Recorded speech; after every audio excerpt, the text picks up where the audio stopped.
Cool. Looks like we have some folks joining. Bunch of people piling in every second here. So we're gonna give it just a minute, let some more folks join, and then we will kick this thing off and get rolling. I'm pretty excited about tonight. It's been a little while since I personally got to catch up with these folks, and yeah, I'm excited to learn about some spot and stock tactics and see what you guys have coming up. I guess while we are waiting a minute or two, what's your guys' first hunt of the year? Brian, we were just talking, you've got not Colorado, it's Nevada, right? Coming up? Yeah, I do. I leave here in 3 days. So the high country of Nevada for mule deer, just in this super extreme terrain, and bow hunting them and trying to get close. So yeah, it's what it's all about. So I'm all packed up, pretty much do this webinar, and then I'll be hitting the road late tomorrow. Nice. That's awesome. What about you guys? Dan? Yeah, I didn't draw much for August, so just scouting. I have Colorado opener archery September 2nd, doing a horse drop. Love these archery elk horse drop camps. Gonna be deer hunting too. You never know what you're running back there, but just 10 miles in, deep back there, living for a week, living good at 12,000 feet. Who knows what we're gonna run into? So I'm stoked about that one. You're scouting this week, right? Yeah, I'll be scouting Wyoming probably in another week, probably next week. But yeah, I got a Wyoming elk tag too. So Dan, you had a video just come out about another horse drop camp, right? Yeah, Wyoming last year, horse drop. I love these horse drop camps. You can just get way back in there. You have fresh legs. You can bring a little bit more better quality food, some amenities from home per se, but it sure makes it nice, and being back there with fresh legs, you can really hunt the best of your physical ability. So I've been on the horse drop train the last few years. I love it. Plus, you can get one of those bulls down back there and get it out in one load, and you're not worried about spoiled meat or bears is bad. And it does help having horses on call, aka yeah. To come I don't know get about me this year, but we'll see. I got my own elk tag this year. Who knows what's gonna happen this year? It's gonna be a free for all. I'm gonna have to fend for myself. I drew a Wyoming elk tag that I'll go in September. I probably won't scout much just because that area, it's weird. The bulls don't come in there until the cows really get after it. And then I have a deer tag, of course, down in southern Wyoming, and a deer tag in Montana. So yeah, those are all October, November hunts. I'm going to focus on that elk. I didn't draw an antelope tag. I'm going to take my 12-year-old, which will be fun. She just turned 12. She's going to go with me a little bit on the elk hunt and on one of the deer hunts. So should be a good time. Nice. I drew an antelope tag, so I'll be poking around with my bow. Opens the 15th of August, so drew a really good tag. It's like for a non-resident, take 12 or 13 points to draw it. So I'll go kick around with my bow. My sights are set pretty high. We've got a lot of moisture this year and an easy winter, so looking for big and dumb, which usually doesn't come in the same pack. I'll probably be back in rifle season. I know how it works. Yep. Yeah, you get one or the other, rarely both of those together. Yeah, the moisture doesn't help with the smart, so. And it disperses the antelope because there's water everywhere right now. Yeah, everywhere. Water. Yeah, won't work. Yeah, I'm guessing you guys are the same. I'm looking out my window right now, and for mid-August, it's pretty green out, which is a really nice sight to see compared to last year. So hopefully that turns things around a little bit, but well, awesome. We'll kick things off. Really appreciate all of you guys. I still see there's more and more folks jumping in. Appreciate everybody taking a little bit of time out of their evening and jumping on with us. Like I said, I'm really excited to catch up with the other folks on the call that we'll introduce here in a few, even though they need no introduction. But we will kick things off. Let's find the next slide here.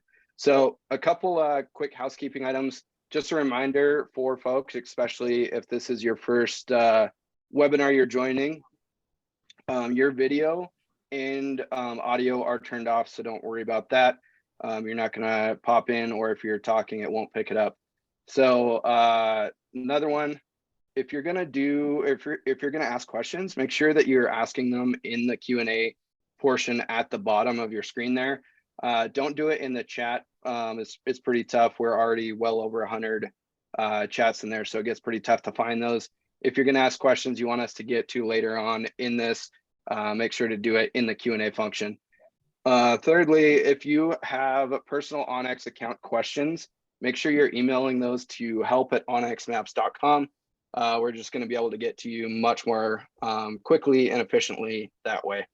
And then kind of one of the last ones here. So it's Monday, August 8th. If you are watching this after it's live, so for the folks tuned in right now, and for anybody else, it will be on our YouTube channel. I believe it might even make its way into a podcast. But if you're watching this or listening to this after it's live, Monday, August 8th, obviously the Q&A won't be functioning. And then we're going to be giving away some stuff toward the end that will be closed at that time. So just a heads up. And then we will be sending post-event survey out to everybody.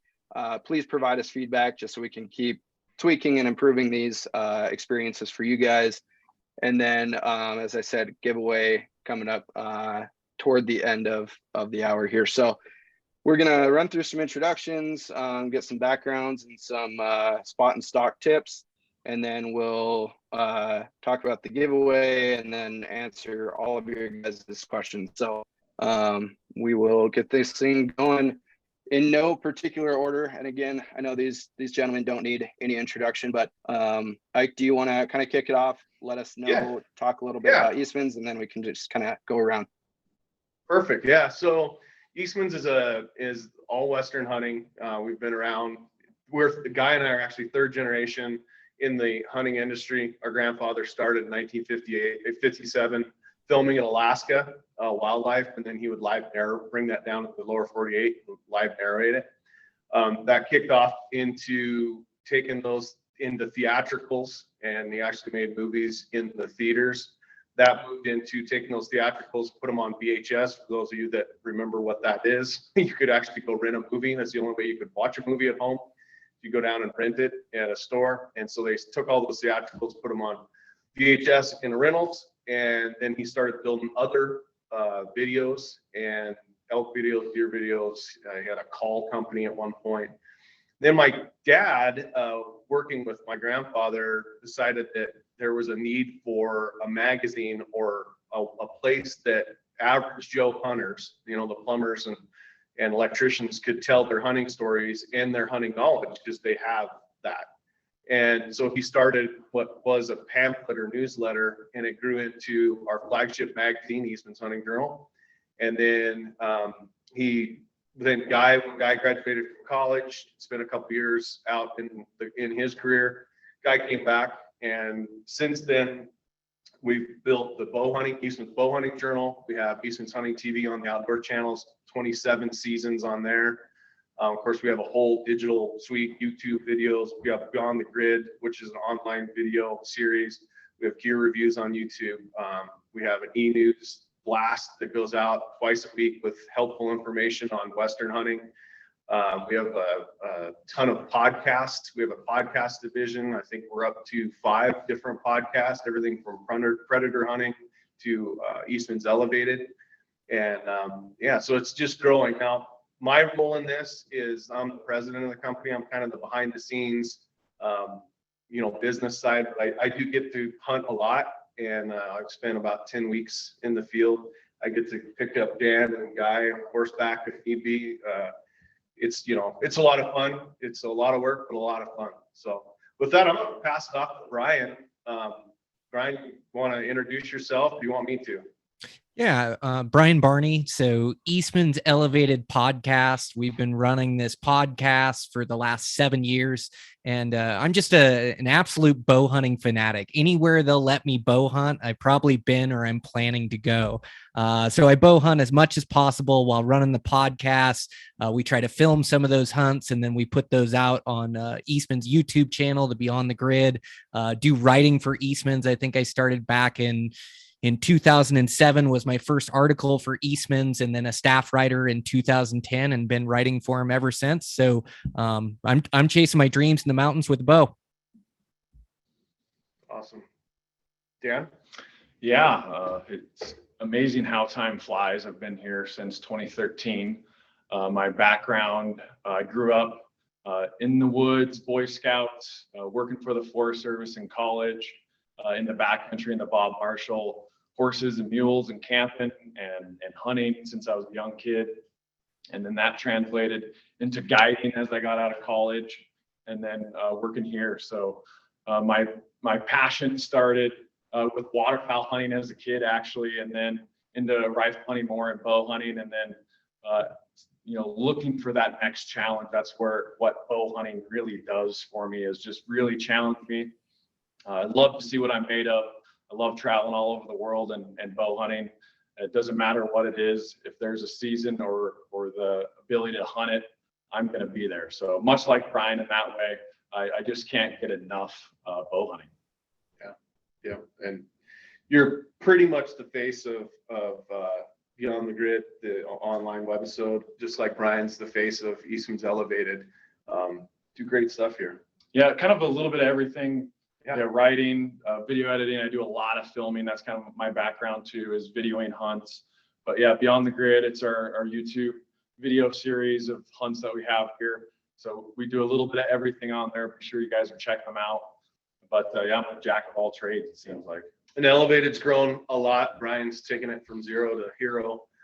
Probably one of the biggest all Western big game. It is. Well, I'd say it is the biggest all Western big game podcast, and lots of information. It's very cool. Guy, you want to give us can you boil it down to a 2-minute meal, or? Yeah, I can shorten as much as I can here. I'm Guy Eastman. As much as it pains me to say this, I'm the resident old guy around here. I started a business a long time ago, working with my grandfather when I was 12 years old. And my dad, hunting with my grandfather, hunting with my dad, like so many of you, taught hunting through family tradition and heritage, and came back to the business, like I mentioned, after college and after an engineering career for a few years, and been here ever since. And I kind of am the editor-in-chief of the magazines. I do all the research, write up and research for Wyoming for the MRS section. And I, of course, do a lot of hunting. Seems like anymore I do film as many hunts as I go on hunts myself, which is cool. Started off kind of as an elk junkie when I was younger, then progressed into mule deer junkie, and now I've brought on the ultimate pain and gotten a little more into sheep hunting. So don't know where that's going to lead. Probably bankruptcy court, but here I am. Answer questions and help out where I can. 2 minutes or less. And so I've been with onX just a few days shy of 7 years, and I know you guys have worked with onX for longer than that. Can you guys remember what year was it that you started working with onX? You guys were one of the first. I think it was 2010 or 2011. I was first introduced with onX. I was in a sportsman's warehouse in Casper, and I was antelope hunting out there, and we were floating around with the old paper mats, and went into the sportsman's warehouse to pick something up, get some fuel, and one of the counter guys was saying, "Hey, do you have one of these onX chips?" And he was walking me through it. One of onX's sales guys had just been there. It might have been Eric. I don't know. And, probably was. Or Eric or Matt. I don't know, somebody. And they just pitched this guy. This guy pitched me, and I instantly bought one. And I didn't even have a Garmin GPS that fit in. So I bought that, put it in, completely changed my hunting ability, because of back then, did you really know where you were on the map? In your hunting areas, especially antelope, where it's so checkerboarded, it was a game changer. I mean, there were places I'd hunted that area since I was a kid. My first big game tag was an antelope tag in that area, and this is probably 15 years after that, maybe 20 years after that. And I was finding places inside that hunting area that I never knew I could hunt. That's a game changer. Sorry, I just did a spiel for onX, but it was a true game changer. No, that's perfect. Yeah, those sales reps used to love those. They'd sell a $80 to $100 chip, and then after you purchase that, then you had to go buy a $500 GPS with it. So, yeah, it was a good deal for them, and adopted really quickly by everybody. So it's cool to hear those old stories. You know, what we started with, a little microchip, and now where we're at today with the phones and everything. So, well, cool. I'll run through. So what we're going to do, we had a bunch of really good questions come through when everybody registered to join the webinar tonight. We'll run through some of those. And then we've got a few more slides, and then we'll jump back into all the questions that you guys are asking currently right now. So lots of questions coming in. We will do our best to, I should say, Eastman's will do their best to answer all of them for you. But if we don't get to all of them, you know, we'll do our best to get back with as many people as we can after. So I'm going to try and kick this off so they can actually see you guys talk. Let's see. We'll leave that work there. So I'll kind of ask the questions, and then Ike, if you want to delegate, we can run through. I believe we've got 8-10 of these, and then a few more slides, and we'll dive back in. So one of them, first one, can you explain how thermals work? Difference between morning and evening. And again, this is obviously about, you know, in regards to spot and stock. So, you know, that's going to change a little bit probably depending on if it's archery or rifle, but just generalized thermals between morning and evening. Yeah, so Brian actually on the Beyond the Grid that's just launching here in the coming weeks, we took a chunk out of, we have a mule deer course that is online. That's a learning program. It's called Eastman's Mule Deer course. And Brian did a really good job explaining how thermals work. Actually, it was on your Colorado or your Nevada hunt from last year. Brian, you want to take this? Yeah. So there's two different kinds of winds, and winds are so important when stalking deer, when hunting elk. More stalks are blown from wind than anything else, and so thermal winds are really important. And so the way thermals work is as the sun comes up, it heats up the valley floor, and as that ground heats up, it heats up the air around it. As that air starts to warm up, it starts to rise. So then it'll rise up the mountain, and it rises up all the draws, coulees, and it rises to the top of the mountain. And then the adverse is as it starts to cool down at night, as that mountain hillside starts to get shaded, that ground starts to cool, and then that air starts to cool, and that air starts to drop down all those coulees. And so the best winds to hunt are consistent thermal winds. And so when the thermal winds are changing, it's about mid-morning when that sunshine's really shining bright on that valley floor. So 8-9 o'clock, they're getting real fickle. By the time it starts to get 10-11, the hottest part of the day, sunshine, then those thermals will rise up and be really consistent coming uphill. So that's when I'll hunt a lot of my muleys in their bed, is the middle part of the day. Then as those thermals start to cool and that mountain hillside starts to get shaded, those thermals will start to drop and they get really consistent. So this is when I kill a lot of my bulls, is in the evening after the mountains get shaded. That last hour, I get that downhill thermal and it starts getting real consistent where I can trust it. Now, where that can change throughout the day is if you have an uphill thermal, middle of the day, it's hot and sunshine, and you have a storm roll in, that storm will shade and it'll rain and it'll cool that mountain hillside, and those thermals will switch around. So all of a sudden, your consistent, steady uphill thermals will change and go downhill and back up. So you got to pay attention to the weather, but that's kind of how thermals will work in the mountain. And it just pays dividends to pay attention to the way these winds move. So even if you're not making a stalk on a deer, on an elk, you should be taking notes of these winds and how they move through the mountain. So when you do get your chance, you have a higher understanding of what those winds will do. So I'm going to follow up question. I'm sorry, Dylan. I'm going to follow up question. How do prevailing winds affect that? Yeah, so directional winds, they tend to come up at about 10 in the morning, and they get the strongest in the afternoon. So there's a windward side and a leeward side.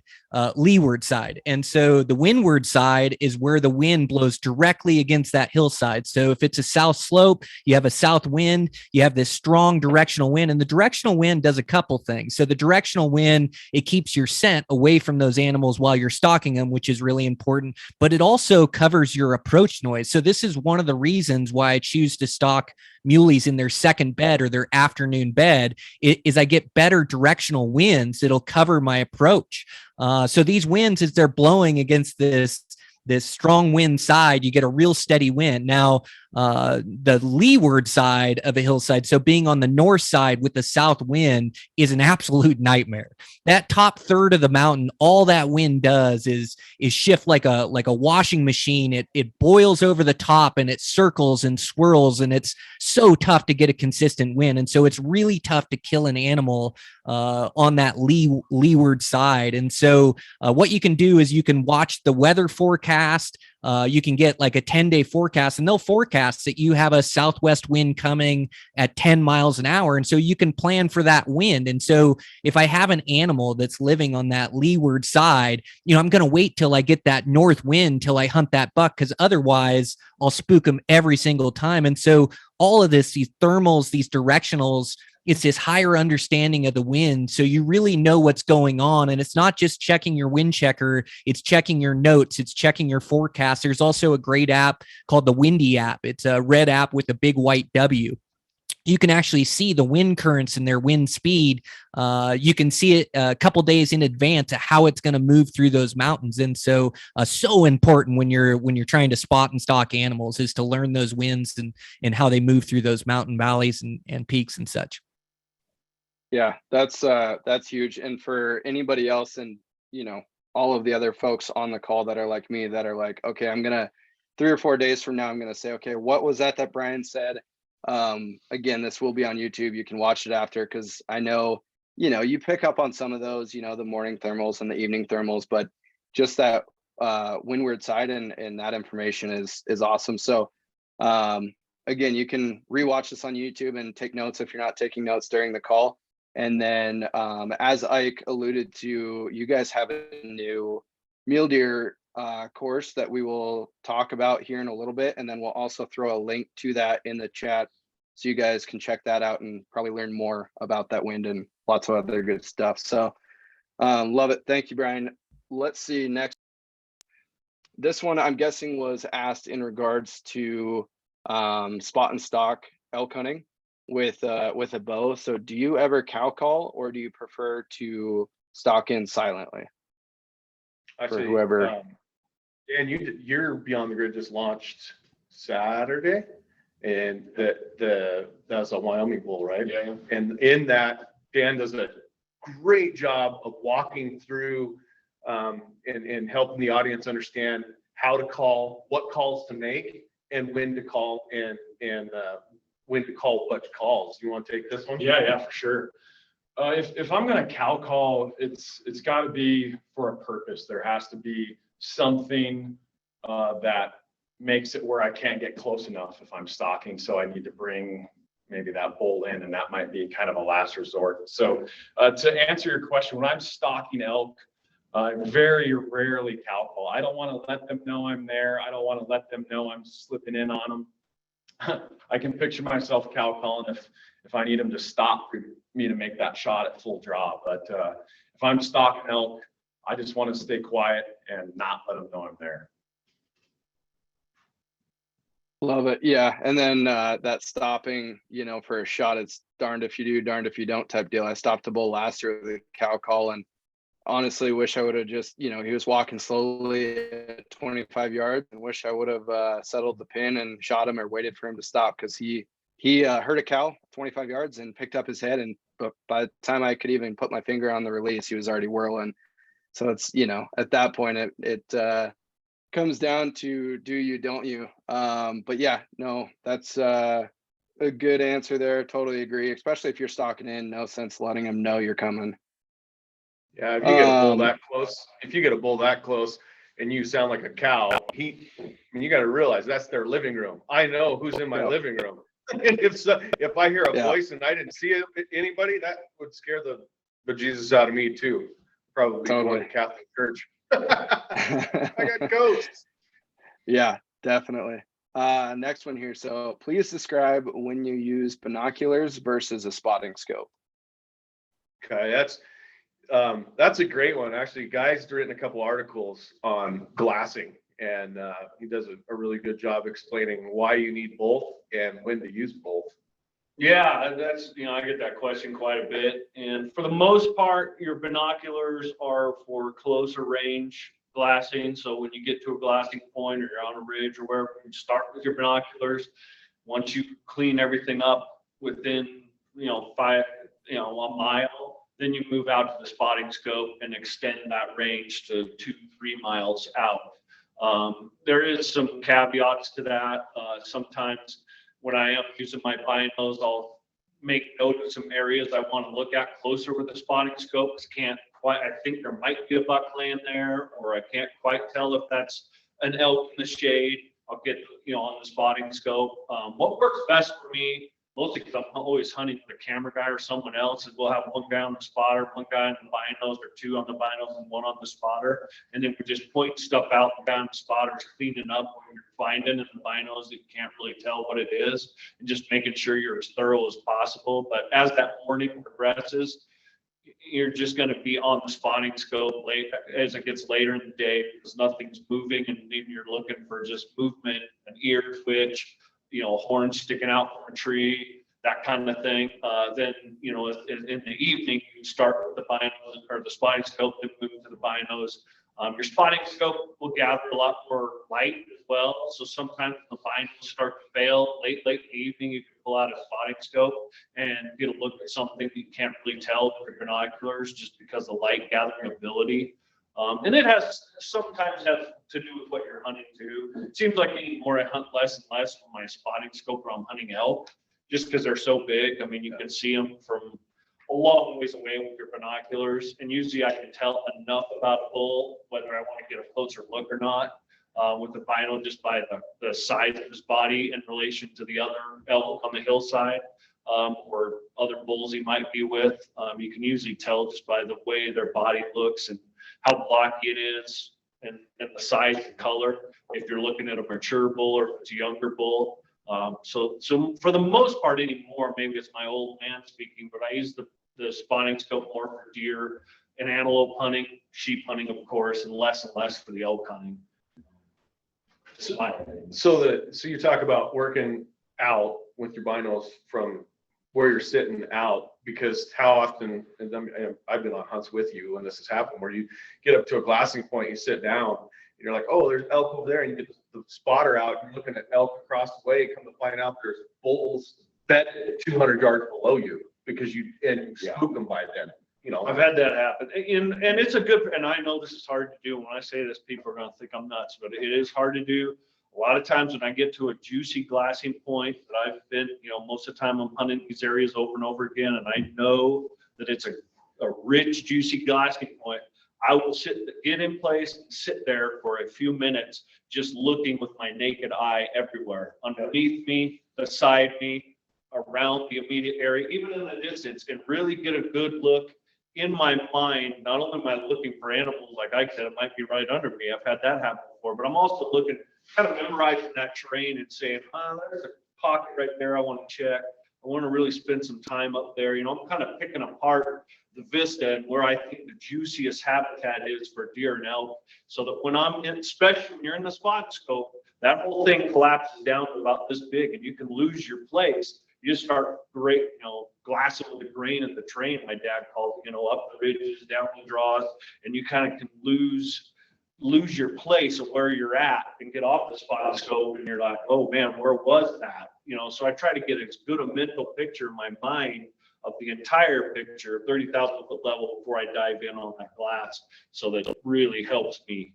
And you'd be surprised how much I pick up just with my naked eye, that normally guys are diving right in that spot scope, and here's their couple bucks feet out right below them, and then they get something out of their backpack, hear the zipper, and it's over. They've ruined the hunt right off the bat. One thing, and just to add to that has again been a game changer. I know Brian uses the same thing. SIG, and this is going to be a shameless plug, but they're the first ones to do it that I know of. SIG just came out with this stabilizing binos, and they're 16 power. And I am here to tell you that is a game changer. I quit packing the spotting scope unless I'm doing high country mule deer hunting where I'm looking, 6 miles. But I quit packing it because you no longer need it. You can see such great detail when you're not shaking or the wind's not bumping the glass. So you don't have to have that big, huge spotter anymore. That's a game changer for me.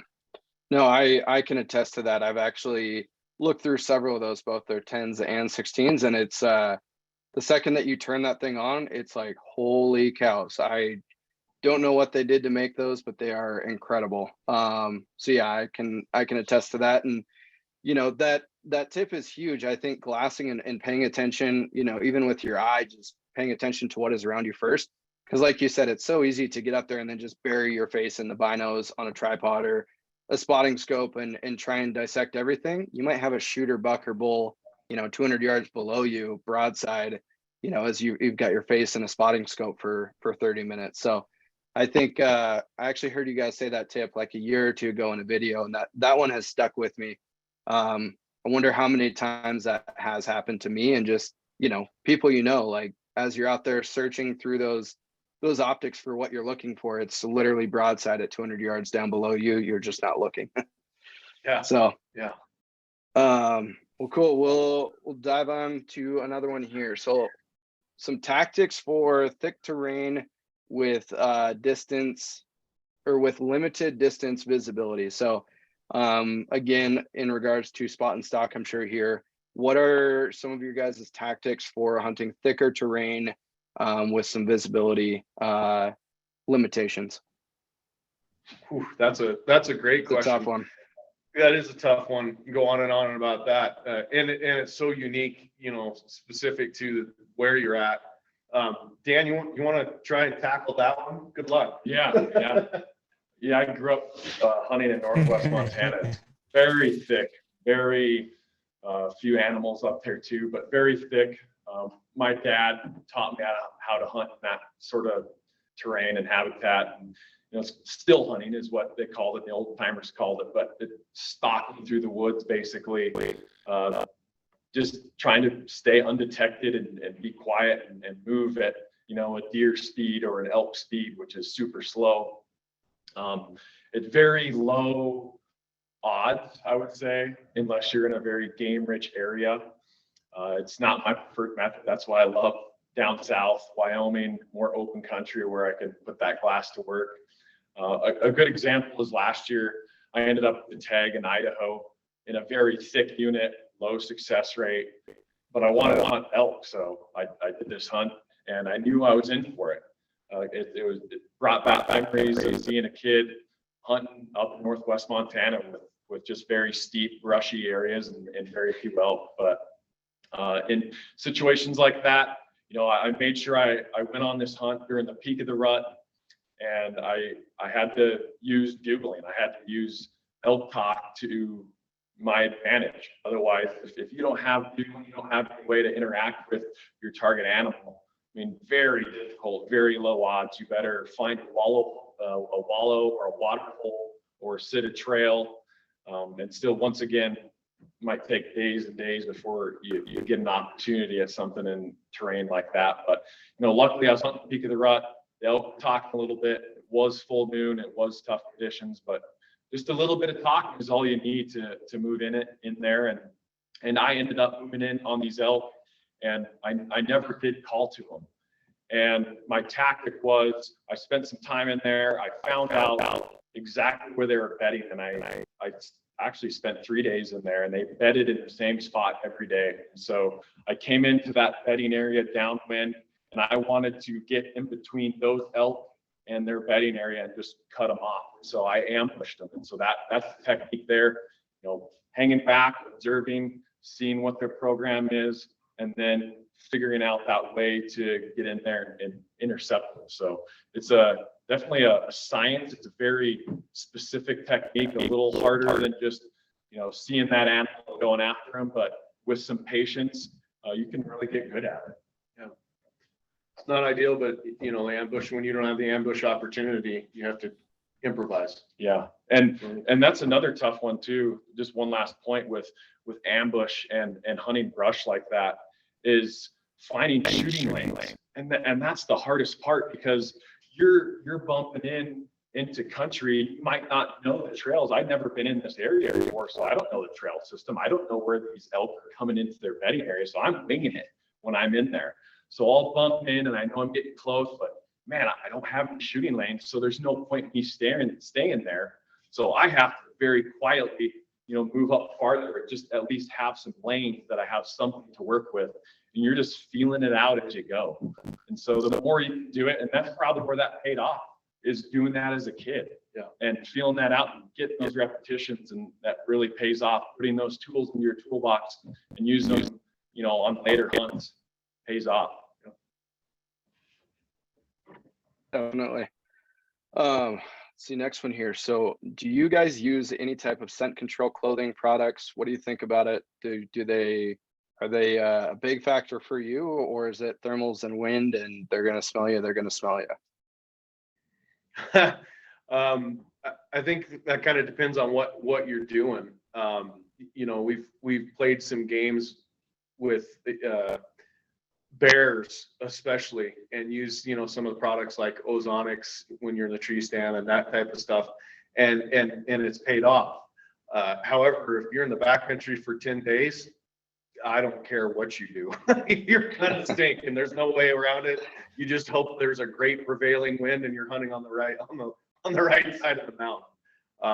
You know, I wouldn't poo-poo those things away, but you know, we just produce stink just like anything. I mean, how many times you've been walking through the woods and you go, oh, there's been a deer here, there's been elk here, they're in the same boat. So I don't know if there's a great answer. Has anybody got a good answer for that? Yeah, I think it goes back to what you're saying. It does depend on the hunt that you're on. I've taken clothes and I've put them in those ozone bags, those ozonic bags, just to get rid of the scent.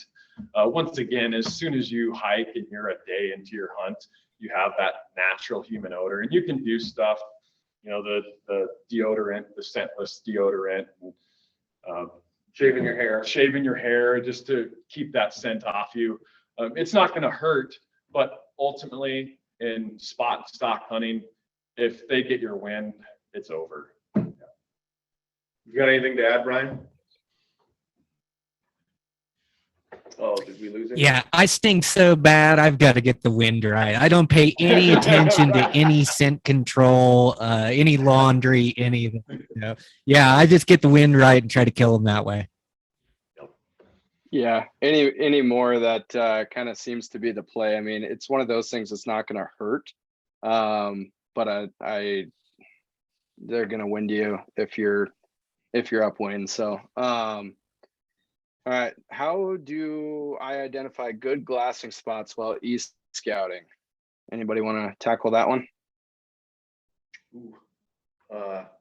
Either Dan or Brian, probably. Dan, you probably do the most scouting. Yeah, I mean, I know Brian does too. We talk about it in the mule deer course, but you know, especially on onX, the 3D layer, you can see the topography, you can see the terrain, and you can see where those high vantage points are, and you can see where you can get a bird's eye view or just more of a panoramic view. What you can't tell unless you actually go to that spot, which I've been burned a couple times, is how much cover's on that vantage point. I mean, you can see there's trees on that vantage point, but until you get there, there might be enough tree cover where you can't actually glass that through much. Yeah, you can't glass through it. Or there's nothing and you're standing out there like a sore thumb. Exactly. And so there's still things. E-scouting's great. The 3D layers are fantastic to really be able to absorb what the terrain looks like when you're in there. But I'm telling you, you're in for surprises. Things are going to be worse than you thought. You might even get some vantage points that are better than you thought once you actually put boots to the ground. So very helpful, but don't put all your eggs in one basket. Well, and you have, you know, onX now has that exaggerated layer, 3D layer, which that helps a lot.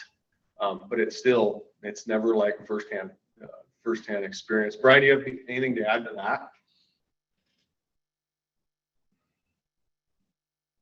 Yeah, I'm spot on with you guys. The e-scouting, you find likely spots and you can really spin around those vantage points and you can tell to a point, you know, if they're opened or if they have timber or if it's a rock outcropping. And so, you know, you can start to mark these likely spots. But just like the guy said, like e-scouting is for finding likely spots, not for finding that exact elk or that exact deer. You've got to get out and then try those vantage points. And sometimes it's not the highest ridge looking down. Sometimes it's to get off the mountain and to look unique. And so like I just get really good at finding spur ridge lines where I may drop 500 or 1,000 feet of elevation, and then I can look across this canyon. And Dan said something that's really important is glassing with the grain of country. And I believe it's an old Eastman saying that goes way back to Mike Eastman. But basically, you know, sometimes you're looking at a skewed view of a hillside and it doesn't open up and get direct across from it. It starts to open up. You're glassing with the grain of country, and so you're just able to pick it apart better. And so like points, like these vantage points, but don't be afraid to hike around that rim, or don't be afraid to hike down a spur ridge line and try to find a little bit better view of that country you're looking at.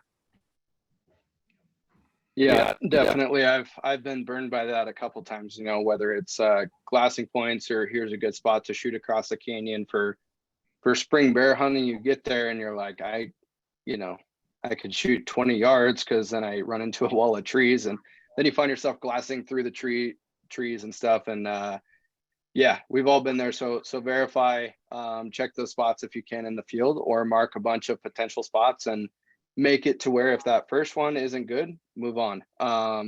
You know, maybe it's a ridge system, and I've done that before, you know, marking different glassing locations all down a ridge system. If I get to that first one and I can glass that whole area, sweet, I'll post up there as much as I can. But if it's not good, or, you know, the vegetation's too high, I'll find another spot ahead of time, 200, 300 yards down the ridge, and move on. Maybe that's a good one. So yeah, definitely agree with that. Let's see, how long do you glass an area before deciding to move on? I think that, I know that's going to have a lot of varying answers, but is there any rule of thumb if you guys are glassing new country and you're not picking anything up? Is there a set time where you're like, okay, I'm calling it, I'm headed out, or are you sticking through and you're dissecting it? Well, that's a great question. I think that's, you know, I hope we don't sound like a broken record. It kind of depends on each hunt uniquely. You know, I've been on hunts where we had only one vantage point without having to completely relocate hunts, and we sat there for 8 days and didn't catch anything. In fact, you start playing mind tricks and thinking you're not, you know, God, maybe I can't spot a deer. Oh wait, I'm looking at squirrels 3 miles away. I think I got it. Yeah. You know, there's not an easy answer with that.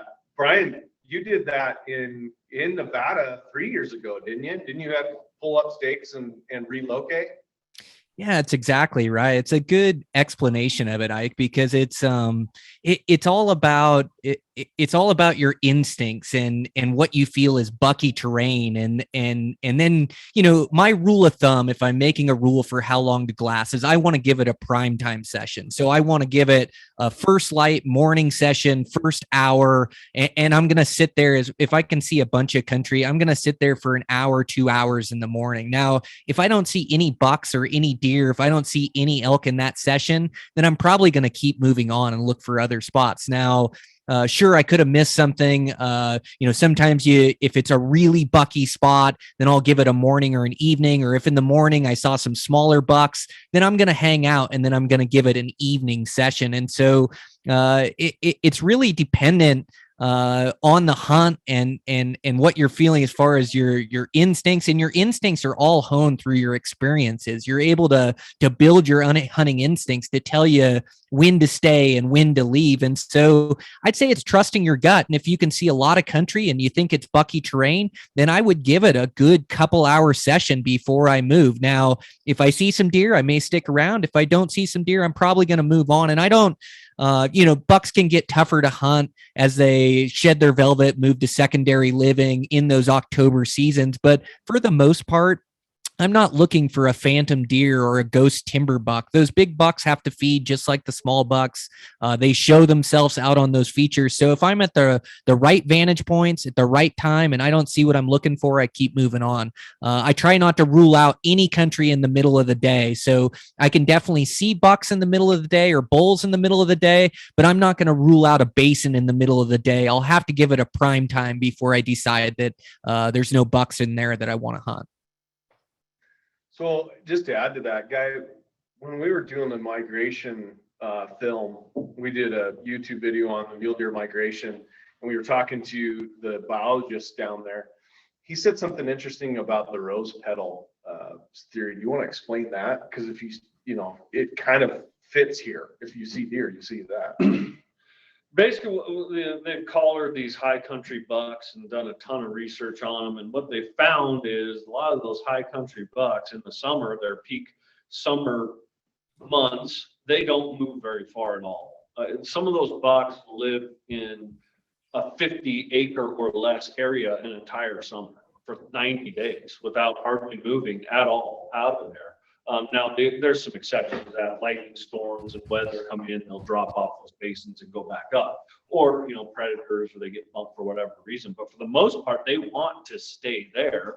And along with that, the rose petal effect, what it does is create, one buck, an older buck goes back to the high country, he has his spot, he goes down to the winter range. The next year, he has younger bucks that are yearlings, they leave the does and they go with him up into the high country. So he shows them the way and the process and the place to go. And so then that's how that information is passed from generation to generation from these bucks to learn where to go from summer to winter and migrate in, some of them over 100 miles. And so what happens is you have this rose petal effect where they start branching out. The does do the same thing, and she may have a doe fawn, and that doe fawn goes back to the high country with her mother, and she goes and lives across the other side of the basin. So she populates that. And the next year she comes with her fawns, the original one comes with her fawns, and it just kind of branches out like a rose petal. And that's how those deer,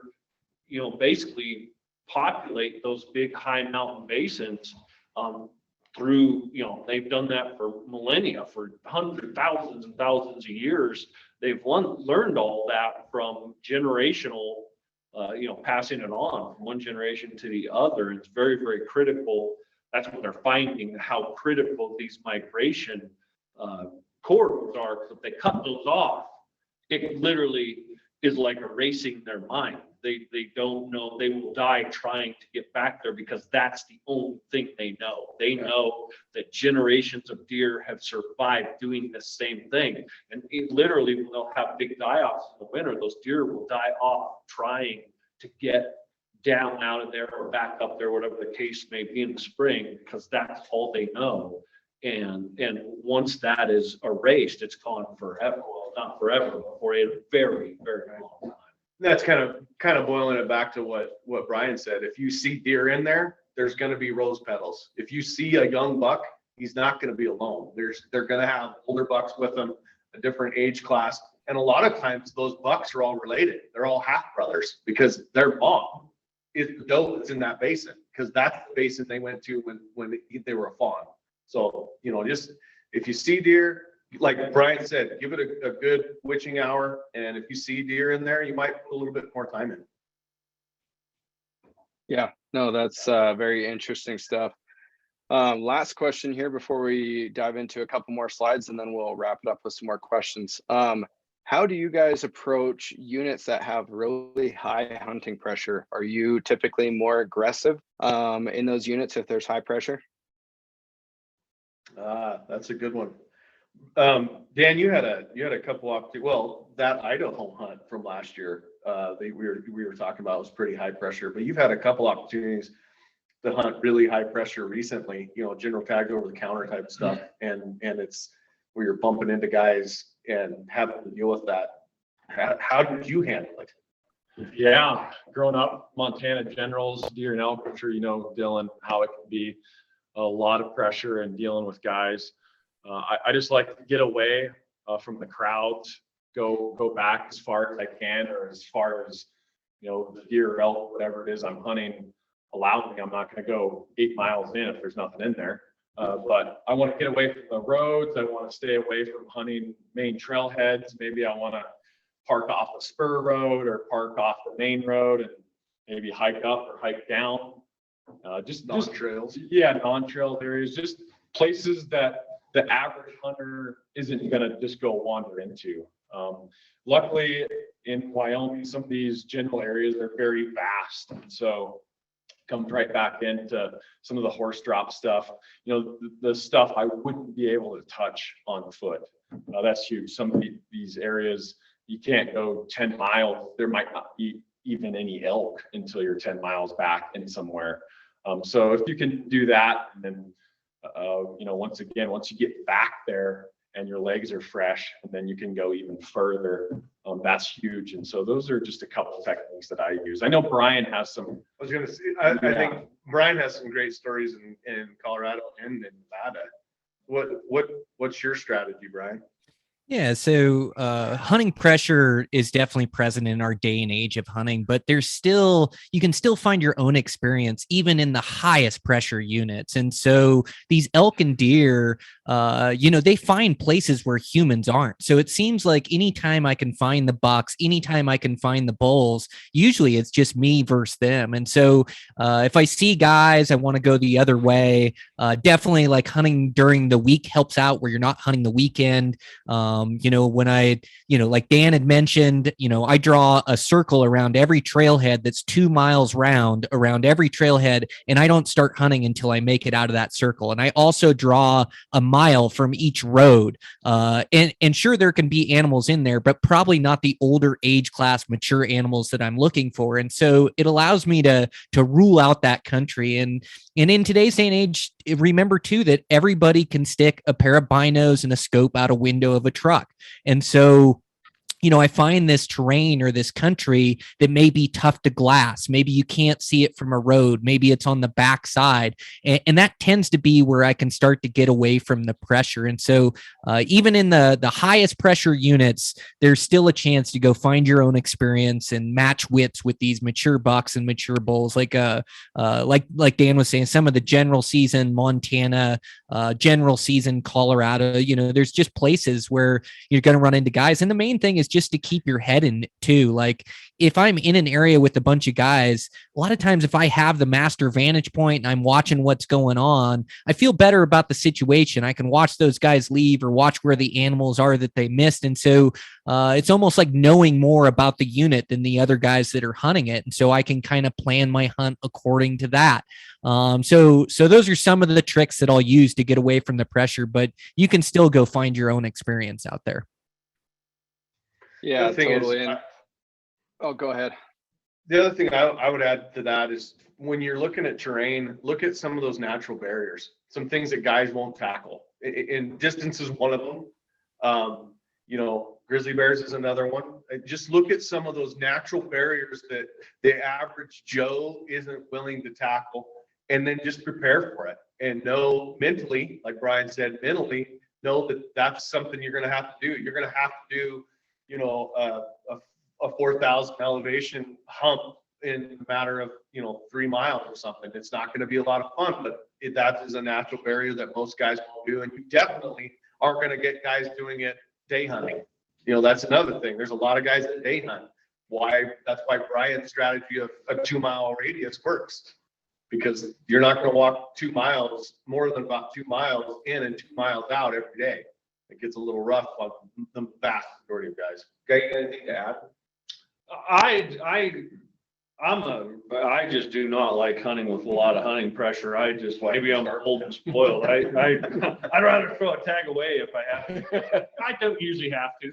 There's tricks. I'm 5 times as more likely to hunt the last 5 days of the season than I am the first 5 days of the season. Great point. I know in Wyoming, because I do the stats, 60% of the people hunt the opener. After the first week, they burn their vacation or they're off on elk hunting or looking for a deer or some other hunt. Kids got a football game or whatever. And so that hunting pressure drops like a rock. And I try to plan my hunts. I go in on Sundays, I come out on Thursdays, and I pass a lot of people as I'm coming out, they're going in, so there's little tricks you can do. And I'm always trying to gauge that. When I'm planning my hunt, I say, how many tags are there in this area? How big's the area? How fast? How many weeks is the season? How many tags are available? And I do the math on it. You got 100 tags in a 4-week season, 60 of those 100 guys are going to be done after the first week. So then I've got only 40 guys left for the last 4 weeks, 3 or 4 weeks of the season. I'm only out there with 10 or 15 guys. Much different hunt than the opening weekend. 60. Now I'm talking from a rifle perspective. And I know that's, with archery, it's a little different. You guys aren't, you're not usually dealing with as much traffic. I mean, you can, but not usually not. Yeah. But the rifle hunting is where things get really chaotic because everyone's looking 500 yards in front of them too, to blow something over. So it gets really dicey, especially on some of those antelope hunts, out in the open. Yeah. Yeah, definitely. And one of the things too you can use, I know you guys are aware of it, but for anybody listening is, so if you add a waypoint now in onX, you can tap it, add range radius, it's called. So you can set that to, 5 yards to 10 miles to whatever you want. And what it does is it puts a radius around that waypoint. So you could drop waypoints on trailheads and say, okay, 2 miles is my buffer zone, add that range radius. And so it'll give you a 2 mile red zone all the way around it. And then it dissects it in half too. So at that point, it would show you an inner circle of a mile, and then when you're out there, you can watch yourself right on the map, walk out of that and say, okay, I've eliminated a lot of competition now. I'm going to start to get serious. So that's a relatively new feature.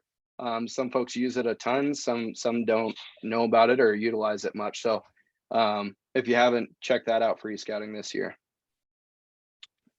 Let's see, I'm going to share the screen. Time flies when you're having fun. It is about 7 o'clock. Yeah, no, it's good. I'm going to share the screen here. We're going to watch a little promo, and then so this is, I'll let you guys speak on it here in just a second, but Eastman's online mule deer course, we will drop a link to their page here in the chat. So we have somebody on the back here who will do that, and then I'll play this quick. I think it's like a 50-second to a minute video promo, and then let you guys talk about it in a second. Then we'll roll into a giveaway for some onX shirts, answer a few more questions, and wrap this thing up. So 1 second here.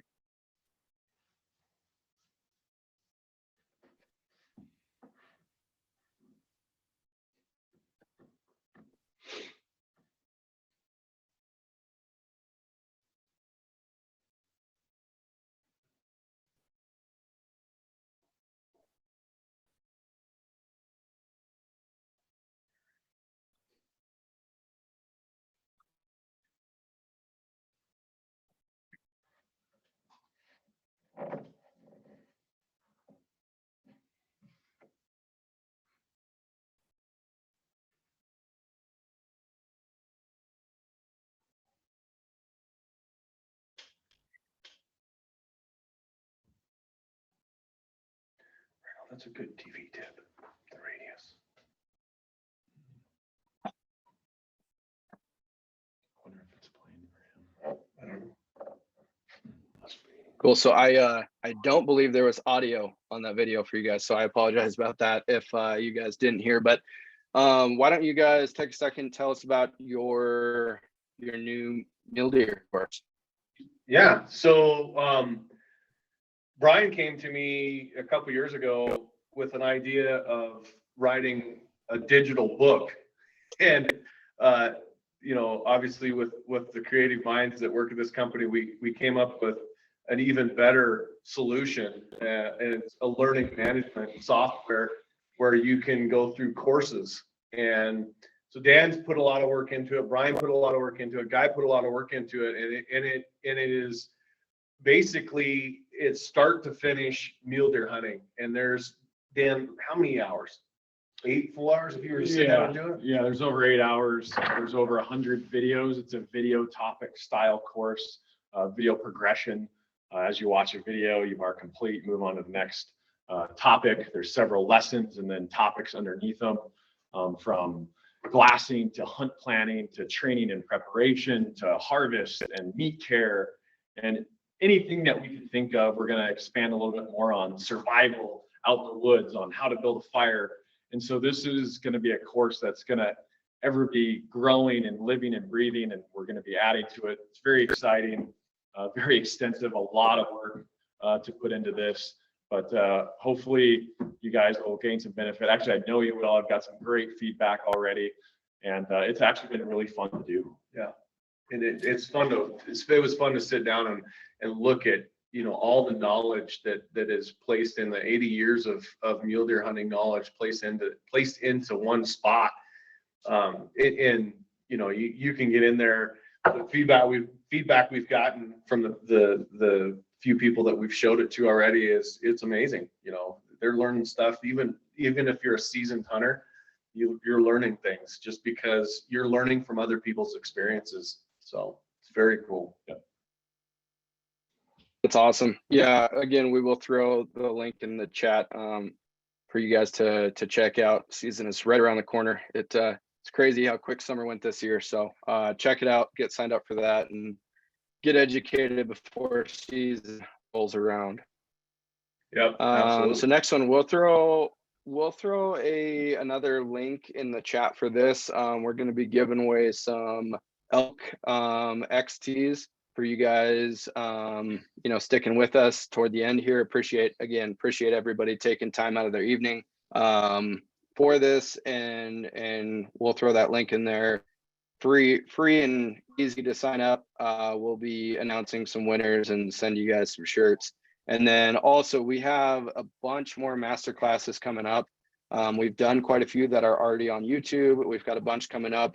We'll also throw that link for future master classes in the chat, so you guys can just preemptively go get signed up for the ones you're interested in. Just because you sign up doesn't mean you have to attend, but we will remind you guys when the time comes that you signed up for it, and if you can make it, excellent. So with that, we will dive into some more questions. We are an hour and 2 minutes, so we're 2 minutes over time already. Do you guys have another 15 minutes or so for more questions on your end? Sure, I'm good. Perfect. Yep. Perfect. Let's see. Brian might have to put his backpack on and start hiking, but I got to leave pretty quick, but yeah, we got time for a few more. Okay. Yeah. Don't let us hold you up if you need to get on the road. Feel free to exit yourself from the conversation. It's appreciated that you stuck as long as you did, so don't worry about it. Nevada open 5 a.m. tomorrow, Brian. Is the opener tomorrow? Opener is Wednesday. Wednesday. Okay. Well, We got all the time in the world. Yeah, you got a full day. Were you planning on scouting, or are you just gonna roll into opener? You know, it's a spot that I know that I've hunted a bunch, and so definitely going to expand my knowledge once I get there. But I have such a good game plan of hunting that place over 20, 30 days, something like that. So yeah, I got a good game plan going in. Awesome. That's always really helpful. Well, we will dive into a few more here. Do you guys have any tips for getting meat out in warm weather? Says possibly over a couple days if needed. And that's, I'm sure, if you don't have Ike's number to speed dial with horses saying, hey, I shot a bull. Horses.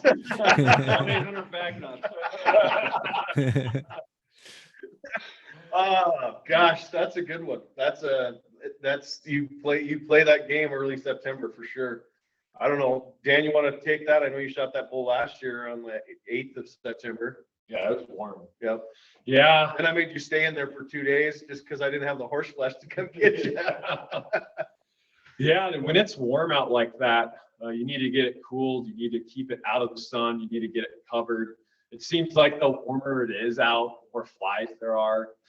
So you got to have quality game bags.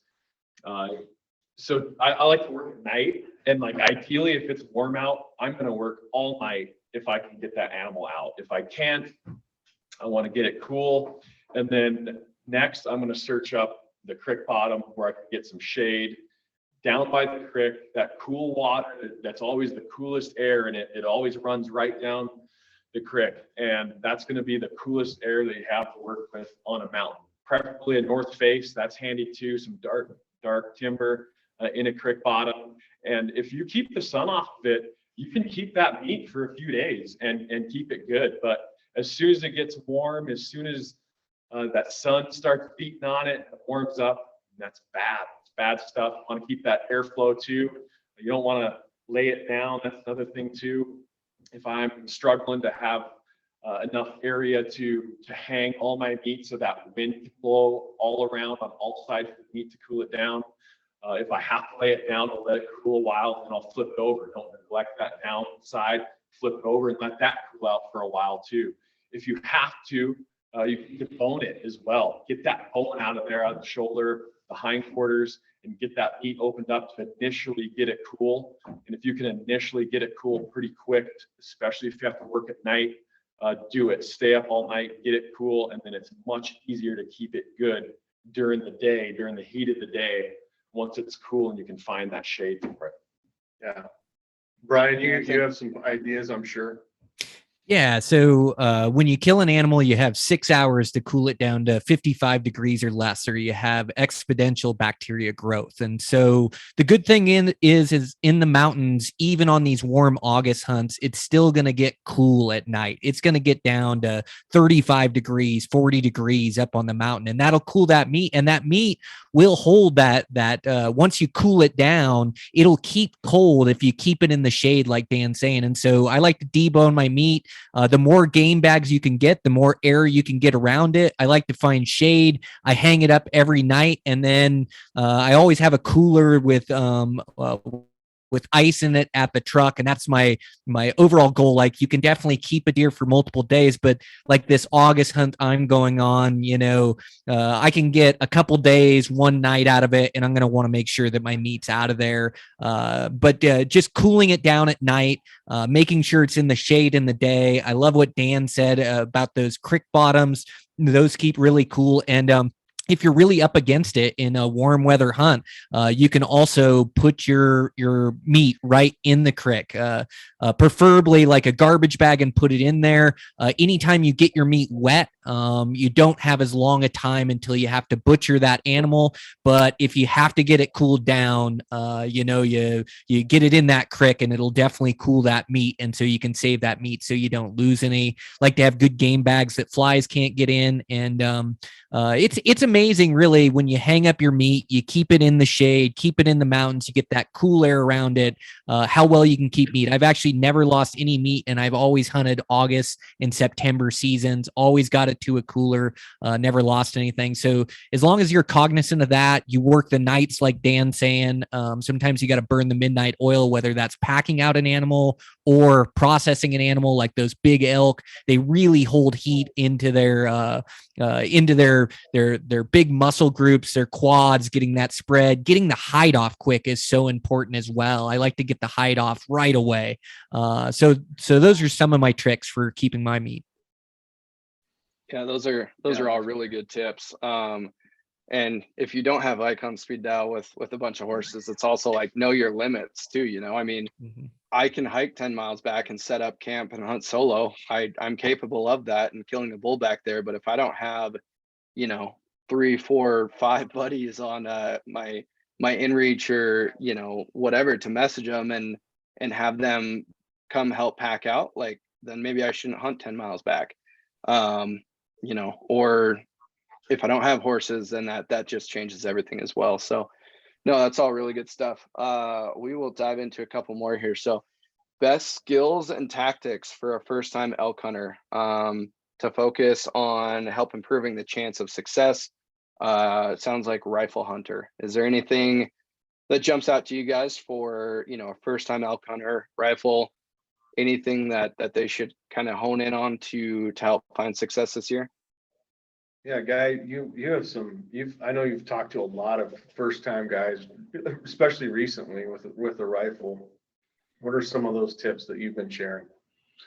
Yeah, most of your rifle elk hunts are going to be later in the season. I mean, unless you have a really, really limited tag, they're usually in the back end of the rut or off rut hunts. So you're mostly at a glassing game at that point. And so you want to really hone in on your glassing skills. Some of the things we already talked about, get away from the crowds.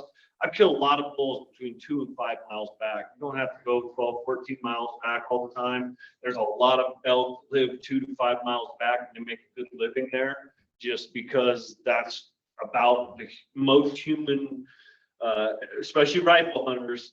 Most day hunters, and human gumption gets them about 2 miles back, and then they turn back and go the other way. So, you know, get away from that pressure, set up glass. Look, always be watching for the essentials, the feed, cover, water. They need those things. Elk, they're a huge, the amount of feed they consume is massive compared to a mule deer. Mule deer can live in a little area the size of this room for a whole summer. An elk an elk in that same area has to wander 3 or 4 creek drainages. So they're always kind of on the move watering. So, you know, you're using your glassing, looking for that good key feed, you know, watch for the tracks, you know, learn to track. How fresh is that track? How fresh is that scat? Is that wallow still being used? You know, all these things. Elk leave a lot of clues. You know, they're big animals. They don't just wander through. A deer can live there and you hardly know it. An elk, it's like the construction crew was there and left a mess. And so just learning if that's old or new, fresh or not, like Dan said, his point in the thick cover, he knew those elk were right there before he ever saw one. Mostly probably because of the sight, smells, and sounds. You know, so you learn to key in on those. But you know, you got to just tackle it. Elk hunting. I know why guys like this. It's like hand-to-hand combat. I mean, it's get down in the mud and get dirty. And so you cover a lot of country. And just remember, those elk are doing a lot of wandering. So just because they're not there today doesn't mean they're not going to be there tomorrow. You know, deer are a little bit different story, but definitely. Somebody else Good stuff. Yeah, no, I know that's the thing with most of these questions. They could be, we could do a whole hour-long webinar discussion on each one of these questions if we wanted to. So definitely hitting the cliff notes and trying to get to all of them. Let's take one more, and then again, you know, just really appreciate everybody's time this evening. The questions, there's a long list of questions here. We'll do our best to get back with some of you guys after the fact and type out responses to some of those, but we'll take one more here. So this is a good one. When stalking mule deer in high country, do you have thoughts about waiting for a buck to stand on its own and risking the wind swirling versus tossing a rock, etc., and trying to get the buck to stand, risking alerting the deer to something? Oh, that's a fun one. And that's debated constantly in this office. And there's a lot of tricks, but I will tell you, so this is a question I think each of us should answer, because there's different thought processes, and it has to do with our abilities and it has to do with the weapon. Because obviously a deer at 500 yards or 400 yards is a lot different than a deer at 30 yards. But Brian did in one of his recent Beyond the Grid, Brian did a unbelievable job of waiting out a deer. Brian, you want to hit it first? Yeah. So I've been hunting mule deer with my bow and arrow for over 25 years now. And mule deer, I've tried every trick in the book. And what I've learned over the years is, for me, is patience kills the buck. I am so patient, and I keep the element of surprise. And another one of my sayings is I let the buck make the last move. And so I just haven't had that great of luck at forcing the issue, throwing a rock, getting that buck up, making a noise. I like to get in there, get inside my effective range, and then keep that element element of surprise, not let that buck know that I'm hunting him, and let him get up, let him look around, and then let him start feeding out and feed away from that tree and then make my shot. So for me, it's patience every single time. I wait the buck out, whether it's 30 minutes, whether it's 4 hours. Now, if I get in and I have a good shot on that buck in his bed, I have to make sure that the spine isn't facing me, where I can glance off that spine and not hit exactly where I want. But there is a situation about 1 out of 8 or 1 out of 10 times where I sneak into range and I have a shot at a bedded mule deer and I've got a good shot at his vitals, and I'll take that shot. But for the most part, for me, I don't throw any rocks. I don't throw any stones. Don't make any noises. I wait for that buck to get up, walk out, make the last move, and then try to make my shot. Dan, I know we're all going to agree that everybody has strategies right or can help, but do you have anything to add? Man, the only time I would throw a rock is if he's going to smell me any second. Maybe it's a low odds stock anyway, and I have to try to make something happen. If he smells me first and he's going to rock out of there, I know I'm going to have 0 chance. But if I'm like, oh, the wind's iffy and it's like he's going to smell me any second, I might get a little crazy and throw a rock down there and get ready. But that's very low odds. Like, it's still, because they're alert and their muscles are, they're alert, their muscles are all tense, they're ready to rock it. Yeah. And if I have a prevailing wind or a solid wind that I truly believe in, there's no weather coming, I'm with Brian. I'll sit there until I'm dead to wait for a shot at that buck, as long as he doesn't know I'm there. Yeah. Element of surprise is Yeah. huge. Yeah. So I would agree with that. The only thing I would add is, and we had this happen on a hunt this year where a buck bedded down in some really thick brush and you couldn't see him. We watched him lay down, but you couldn't see him. And even if he stood up, I'd still need him to move significantly in order for the shot. And my grandfather built a deer call, and one of the guys here at the office, Brandon, just happened to have this deer call, and he coins himself the deer whisperer. And he actually used this. The hunter got all ready to pull the trigger. He squeaked on this deer call that was like a fawn in distress. And I didn't even know there was that many deer in there. There was like 30 deer stood up, and the does started walking towards us like they were going to come help something out. And that buck walked over and gave us an opportunity to shoot him, and it works unbelievable. I don't know. I've never tried it in the high country where there's not does and everything else in the same place. I would love to. It is on my bucket list now. Anything to add, guy? I tried that once when I was a kid, and that didn't work out. I've never done it. I've seen other people do it though. I had my dad do it a few times when I was impatient on the camera. But you just don't. I'm with Brian. If I can help it, I just never, ever let that animal know I'm there. Whether elk or deer. In my experience, the best way to flip the tables, the odds against yourself, is let him know you're there, whether that's calling, throwing rocks, anything that you can ever do. I mean, I've seen some of the most foolproof jump up and shoot tactics go completely off the rails haywire. When I was a kid, I hiked so high to get that buck up to that buck. I swore we had a foolproof plan. I'm going to put my crosshairs right above. He's bedded below us on a rock ledge. Put it right above him. My buddy's going to stand him. Frankie's going to stand him up. And as soon as his shoulder hits my crosshair, I'm going to touch it off this sucker's toes to 150 yards. And he threw a rock, and I don't know where that buck went, but his shoulder never came to my crosshair. He is probably still running. I don't know how he got off that ledge. I think he was so spooked he shot right out of his bed off the edge and never stood up. Never even stood up. In my mind, he's 200. I don't know, maybe probably really was smaller than that, but I never did that again. You just do not know what they're going to do. And even Brian can attest this, so can Dan. But even when they're laying there, you think you know how they're laying, and when they unfold that body, it's never exactly like you think it was.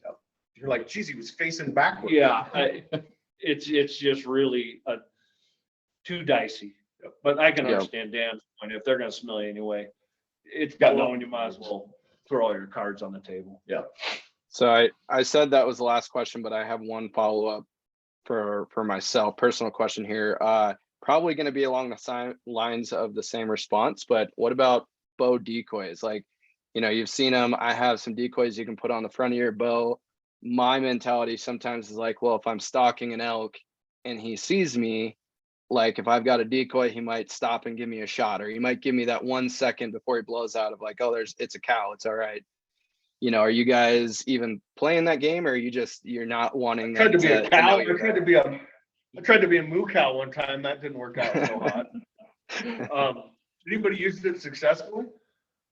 I've strapped antelope decoys onto my bow, and I still like find myself like trying to hide the decoy because I don't want to be detected. And so it's hard for me as a spot and stock bow hunter to just like expose myself and expose decoy. Now, if I'm already been had, or maybe some movement, and they don't really know, it could come in handy, especially for those curious animals like antelope or maybe a cow elk, mule deer buck. It's hit or miss, but I feel like there's certain situations, like a whitetail buck decoy, if you're rattling them in and, you're in tight cover, then definitely. I still, once again, I find myself, it's probably just my natural instinct to not want to expose myself. And so I do flirt with it sometimes and take them on hunts, but it's not a habit. I don't get in the habit of using decoys.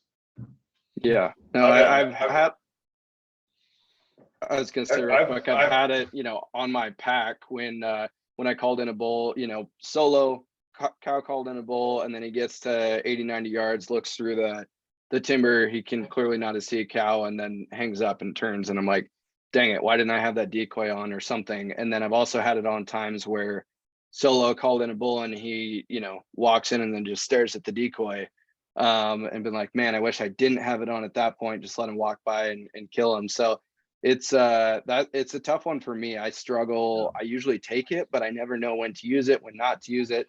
I'd probably be better off just either leaving it at home or keeping it on my bow 24/7. Yeah. Brian, have you ever used it in the high country?